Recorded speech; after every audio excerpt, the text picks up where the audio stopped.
เที่ยวเวียดนามเหนือฮานอยซาปา6 มื้อ 5 คืนด้วยงบ3,000กีบ EP 2กับมื้อที่1อยู่ที่ฮานอยหลังจากฮอดฮานอยเราสามารถนำใช้แอปเหล่านี้ในการเดินทางเพราะเราสามารถจ่ายตามราคาในแอปได้เลยสะดวกและว่องไวและเพื่อเป็นการบ่ถึกตัวราคาให้หลีกเลี่ยงนำใช้รถแท็กซี่เพราะบางคันบ่มักเปิดมิเตอร์สำหรับเราเองใช้แอปแกร็บเป็นส่วนใหญ่เพราะสามารถต่อรองราคาได้และเราขี่จากสถานีรถเมล์ไปโฮสเทล 8.6 กิโลเมตรใช้เวลา25นาทีราคา 100,000 ดง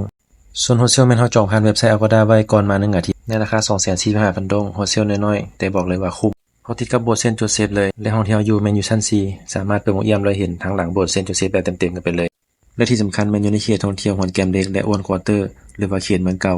ซึ่งเป็นจุดใจกลางแหล่งท่องเที่ยวหลายบอนเช่นโบสถ์เซนต์โจเซฟส่วนสาธารณะบึงหวนเกียรวัดงอกซ่านที่มีขัวแดงเป็นเอกลักษณ์ตั้งอยู่กลางบึงใกล้กันนั้นก็มีหอคอยเต่าตั้งอยู่ใจกลางบึงเช่นกันและอีกฝั่งหนึ่งของบึงก็จะมีโรงละครตุ๊กตาน้ำพื้นบ้านและห่างจากบึงหวนแก้มเล็กประมาณ600เมตรก็แม่นอ้วนควอเตอร์หรือเมืองเก่าซึ่งในตอนกลางคืนจะเป็นตลาดกลางคืนมีทั้งสตรีทฟู้ดและร้านขายของฝากคล้ายคลึงกันกับตลาดมืดเข้มของบ้านเฮานี่ล่ะบาร์บีคิว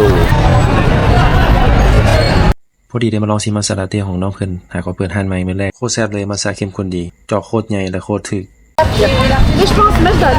มัทฉะอยู่ฮานอยจบใหญ่เลยจบใหญ่อันนี้35,000กีบเลย35,000ดงคืออยู่ประมาณ20ไปอังกฤษนี่แหละเอามาลองกันแซ่บบ่ Yep thank you